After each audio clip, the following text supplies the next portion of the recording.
سلام، توی این ویدیو میخوام پیتزای ساندویچی رو آموزش بدم. تا انتهای ویدیو همراه من باشین.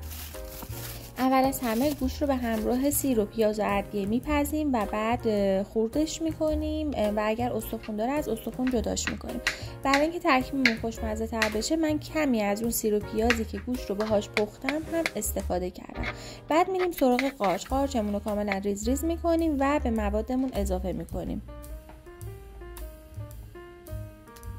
فلفل های دلممون هم مثل بقیه موادمون کاملا ریز میکنیم.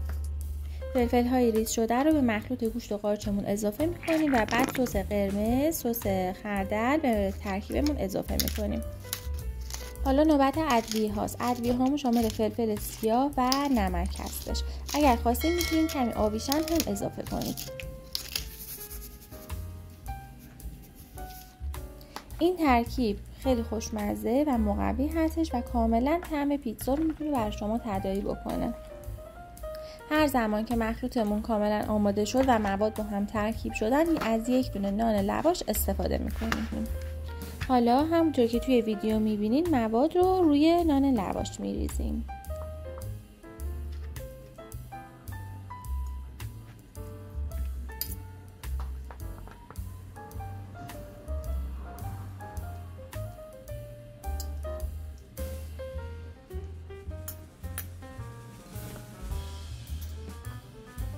از اونجایی که هیچ پیتزایی بدون پنیر معنی نداره ما هم کمی پنیر رو روی موادمون میریزیم.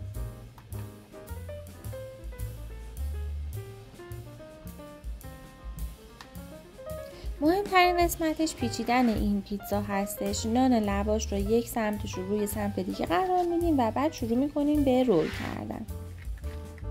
قسمت انتهای نان لواش رو با کمی آب تر بکنید و روی سمت دیگه قرار بدید.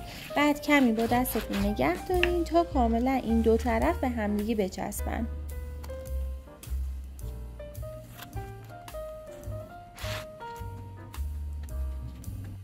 این پیتزا ساندویچی ها رو هم میتونید سرخ بکنید که خیلی روغن زیادی استفاده میکنه، هم میتونید داخل فر بذارید. من داخل فر گذاشتم. برای این کار کف سینیمو فویل گذاشتم، روی فویل رو کمی چرب کردم، همچنین روی پیتزا ساندویچی ها هم با یه قلمو کاملا چرب کردم و گذاشتم گریل شد به مدت 10 دقیقه الی 1 ربع.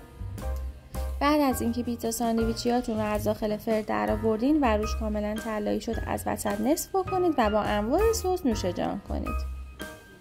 دوستای خوبم که تا اینجا ویدیو ما رو تماشا کردین حتما ما رو سابسکرایب بکنید، لایک و کامنت یادتون نره.